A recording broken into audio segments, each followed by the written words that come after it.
Hello everyone. हम लोग session कर रहे हैं एसईओ इंट्रोडक्शन का।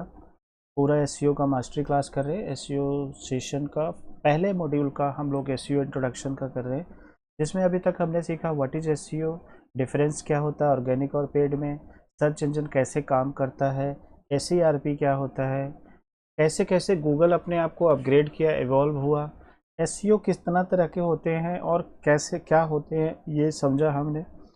स्मॉल बिजनेस के लिए कौन सा एसईओ होता है और बड़े बिजनेस के लिए कौन सा एसईओ होता है। आज हम लोग सीखने वाले हैं core concept of ranking factor. Ranking factor का मतलब ये होता है कि ऐसे कौन सी चीज़ें हैं जिसके कारण गूगल रैंक करता है। तो हम लोग डिस्कस करेंगे इसकी डेफिनेशन रैंकिंग फैक्टर और साथ साथ 200 रैंकिंग फैक्टर के बारे में स्टडी करेंगे। तो सबसे पहले डेफिनेशन जान लेते हैं। डेफिनेशन में है search engine hundreds of factor to determine which page rank highest in search result. हम सबको हमारा सबका जो एम होता है, जैसे हम यहाँ पर डालेंगे वेबसाइट डिज़ाइन कंपनी, सबका एम ये होता है कि हमारी वेबसाइट यहाँ पर आए, यहाँ पर आए, प्लस में यहाँ पर आए। ठीक है, तो अगर यहाँ पर हमारी वेबसाइट आ जाती है तो ट्रस्ट भी बढ़ता है और फ्री में हमें क्लिक्स भी मिलती है और इसके साथ साथ हम लोग अच्छे से ग्रो कर पाते हैं।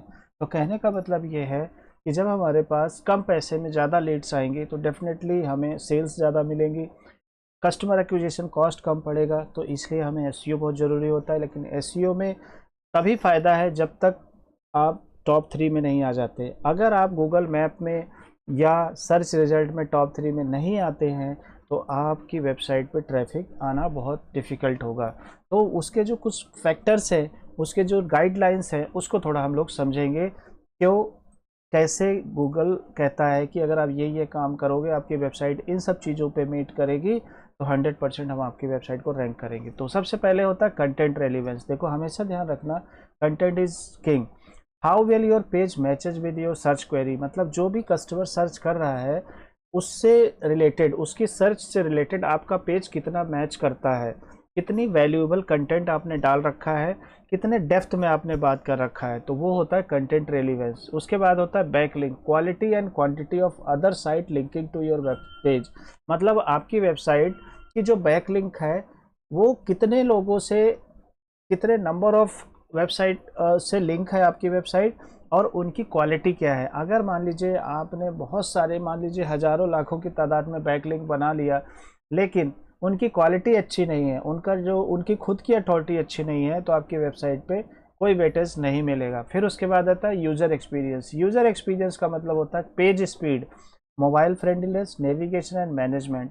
आपकी वेबसाइट की स्पीड कितनी है, जितनी फास्ट आपकी वेबसाइट खुलेगी, जैसे 1 सेकेंड 2 सेकेंड, ठीक है, उतना ही अच्छा रहेगा। अगर जैसे ही ये लोड टाइम बढ़ता जाएगा 5 सेकेंड 10 सेकेंड, उतनी ही ज़्यादा प्रॉब्लम होगी। जब आपकी वेबसाइट में लोग आएंगे वो कंटेंट नहीं ढूंढ पाएंगे और वो चले जाएंगे, तो क्या होगा कि आपकी वेबसाइट का बाउंस रेट बढ़ जाएगा। बाउंस रेट का मतलब क्या होता है, कस्टमर आया और तुरंत आपकी वेबसाइट बंद कर दिया, तब भी आपको नेगेटिव मार्क मिलेगा और आपकी रैंकिंग ख़राब हो जाएगी। दूसरी बात है मोबाइल फ्रेंडलीनेस। आपकी वेबसाइट मोबाइल फ्रेंडलीनेस होनी चाहिए, मतलब मोबाइल वर्जन होना चाहिए। अगर आपकी वेबसाइट रेस्पॉन्सिव नहीं है, मोबाइल वर्जन नहीं है, तो उस केस में भी प्रॉब्लम होगी।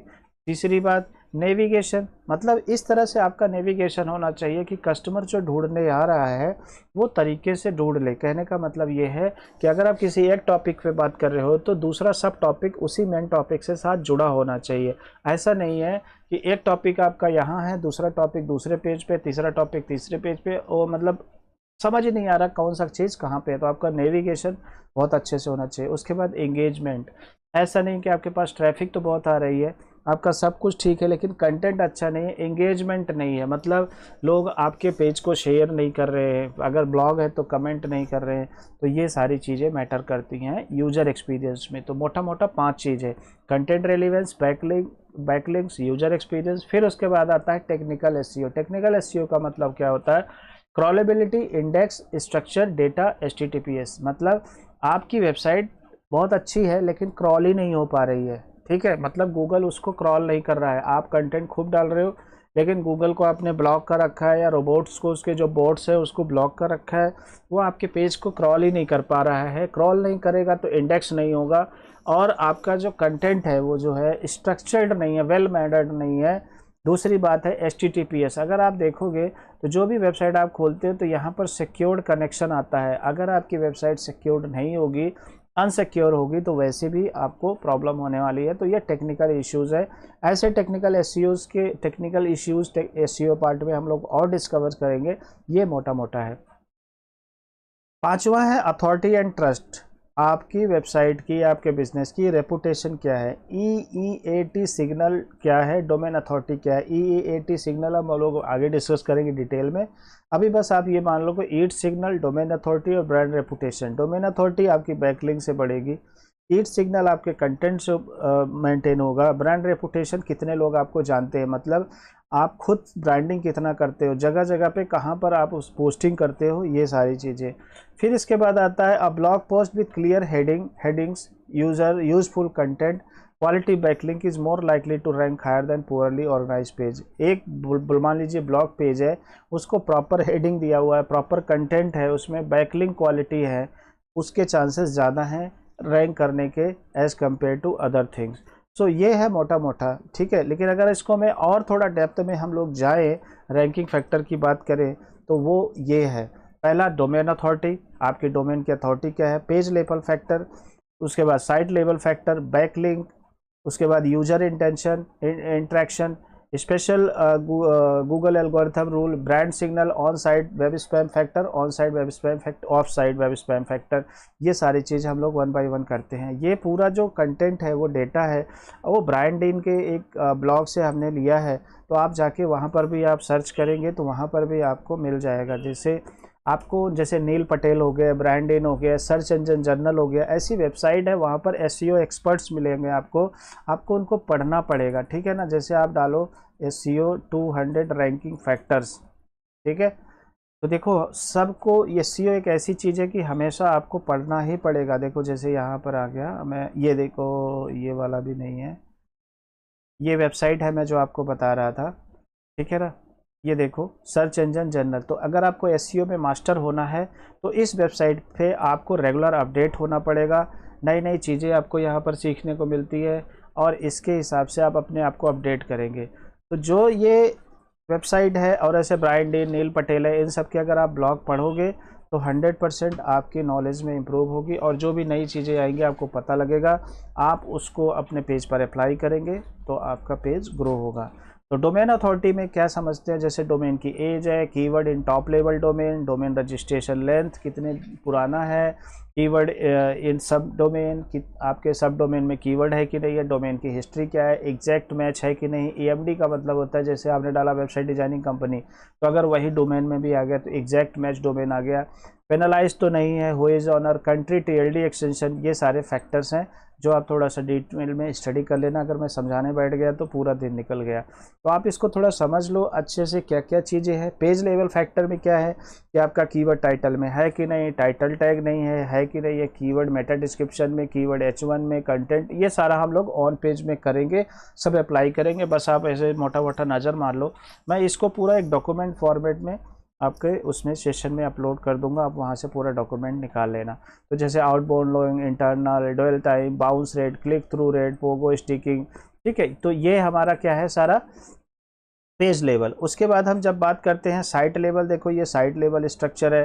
साइट का स्ट्रक्चर कैसे है, मोबाइल फ्रेंडली लेस है कि नहीं है, SSL है कि नहीं, XML site map, robot, structure data, bread crumb, ठीक है। तो ये सारे फैक्टर्स हैं साइट लेवल। फिर उसके बाद आते हैं बैक लिंक, आपका जो बैक लिंक है कितने नंबर ऑफ है, क्वालिटी कितनी है, रेलेवेंसी कितनी है, मतलब जिनके साथ आप लिंक कर रहे हो उनके साथ आपकी रेलेवेंसी कितनी है, एंकर टेक्स्ट में क्या आपने लिखा है, लिंक लोकेशन डोने, ठीक है, quality, quantity, relevance, placement, quantity, ठीक है, प्लेसमेंट, तो फ्रेशनेस, वेलोसिटी, ये सारी चीज़ें हैं। फिर उसके बाद आता है इंटरेक्शन, आपकी वेबसाइट पे इंटरेक्ट कितने लोग, मतलब बाउंस रेट क्या है। अगर बाउंस रेट ज़्यादा हुई तो इसका मतलब है कि आपका कंटेंट अच्छा नहीं है।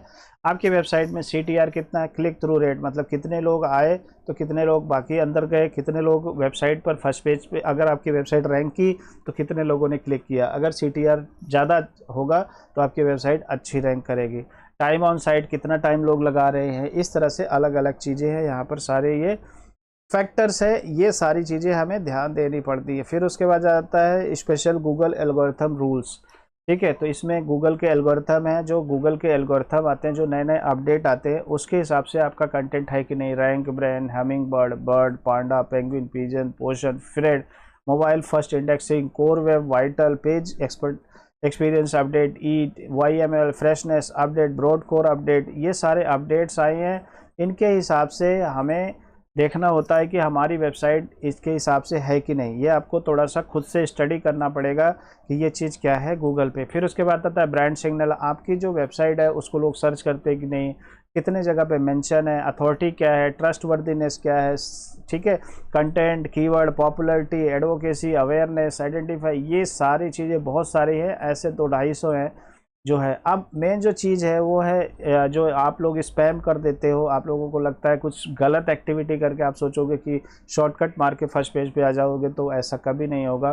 थोड़ा बहुत कभी रिजल्ट मिल जाएगा, लेकिन बहुत जल्दी जो है आपको प्रॉब्लम भी हो जाएगी, आपकी वेबसाइट डाउन हो सकती है, पेनलाइज हो सकती है, ब्लॉक हो सकती है गूगल पे। तो ऑन साइड में क्या होता है, लोग कीवर्ड स्टफिंग कर देते हैं, क्लॉकिंग कर देते हैं, हिडन टेक्स्ट कर देते हैं, डोरवे पेज बनाते हैं, लिंक फॉर्म, ये सारे गलत काम है जो लोग करते हैं, जिसके कारण से वो सोचते हैं कि वेबसाइट उनकी रातों रात फर्स्ट पेज पे आ जाएगी, लेकिन कहीं ना कहीं उनको प्रॉब्लम होता है। कंटेंट डुप्लीकेट नहीं होना चाहिए, स्क्रैप नहीं होना चाहिए, स्पिनिंग नहीं होना चाहिए, ये सारी चीज़ें हैं।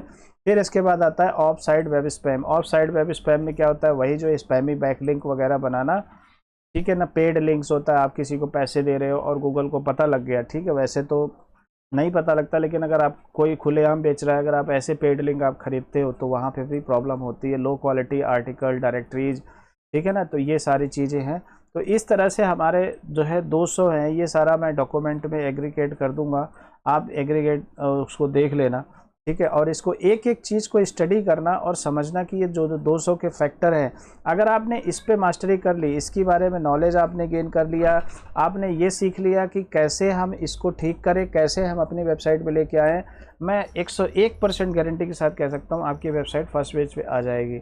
ये इतना आसान नहीं है, लेकिन अगर आपने 100 भी अचीव कर लिया ना, टॉप 100 भी अगर आपने अचीव कर लिया, तब भी आपका काम हो जाएगा 100%, ठीक है। और अगर आप गूगल के फर्स्ट पेज पे आ जाते हो, उस केस में आपको भर भर के फ्री में ट्रैफिक मिलेगी, क्योंकि ट्रैफिक लाने का ही मेन खर्चा होता है। ऑनलाइन में सबसे बड़ा जो खर्चा होता है ट्रैफिक लाना। ट्रैफिक लाने के बाद जो दूसरा काम होता है, कस्टमर को ये बताना कि आप क्या करते हो, और जो आप करते हो या जो आप प्रोडक्ट बेचते हो उससे उसको कितना फ़ायदा होने वाला है।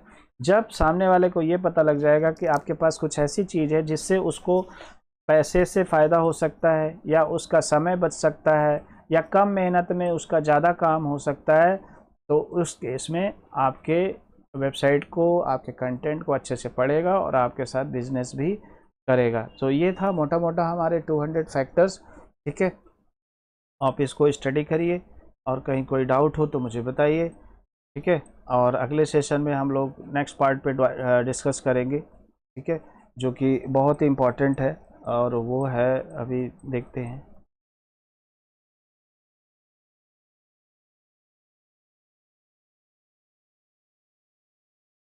वो है हमारा हाई इम्पैक्ट रैंकिंग फैक्टर। चलो ये भी कर लेते हैं ताकि ये चैप्टर ही क्लोज हो जाए।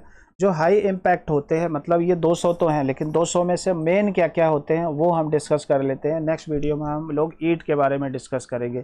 तो हाई इम्पैक्ट रैंकिंग फैक्टर्स होते हैं क्वालिटी कंटेंट, आपका कंटेंट ओरिजिनल होना चाहिए, इन डेप्थ होना चाहिए, रेलेवेंट होना चाहिए, आंसर होना चाहिए उसमें, मतलब क्योंकि आजकल एआई का ज़माना आ गया, तो उसमें क्वेश्चन आंसर टाइप का होना चाहिए कि आप जो हेडिंग डालो क्वेश्चन में डालो, फिर आंसर डालो, ताकि लोग क्वेश्चन डालें तो आपका कंटेंट फटाफट आ जाए। रेगुलरली अपडेट होना चाहिए, ये नहीं कि एक बार आपने कंटेंट डाल दिया और छोड़ दिया, दैट्स इट, नहीं, आपको रेगुलर उस पर अपडेट करना है। साथ में बैकलिंक बनाना है, आपको अलग अलग वेबसाइट के साथ बैकलिंक बनाना है, ठीक है, नेचुरल लिंक बनाना है, कीवर्ड स्टफिंग नहीं करना है, ठीक है। जब भी आप जहाँ पे भी बैकलिंक बनाते हो वहाँ पर आप लिंक डालते हो अपने वेबसाइट का, तो जो लिंक का जो टेक्स्ट होता है वो नेचुरल होना चाहिए, ये नहीं होना चाहिए कि आप सिर्फ प्रमोशन की तरफ भाग रहे हो।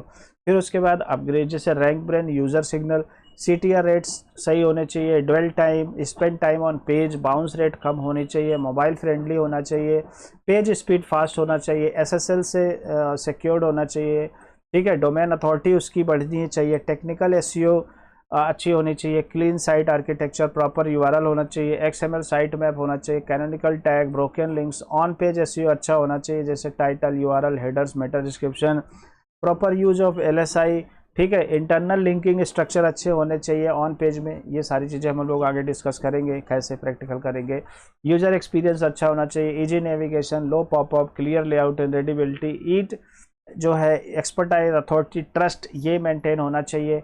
Specially important for YMYL page, finance, health, author credential, citation, trustworthy content, content freshness, update होना चाहिए, स्ट्रक्चर डेटा मतलब स्कीमा वगैरह होना चाहिए, रिव्यू, FAQs प्रोडक्ट के स्कीमा होना चाहिए। तो ये सारी चीज़ें हम लोग डिस्कस करेंगे। अगर ये वेबसाइट में, आपके वेबसाइट में ये सारी चीज़ें हैं तो ये समझ लो कि आपका काम आसान हो जाने वाला है। तो ये था हमारा हाई इम्पैक्ट रैंकिंग फैक्टर। तो रैंकिंग फैक्टर का सेशन हमारा कंप्लीट हो जाता है। नेक्स्ट टॉपिक हम डिस्कस करेंगे ईट और अदर पे। Thank you so much for now.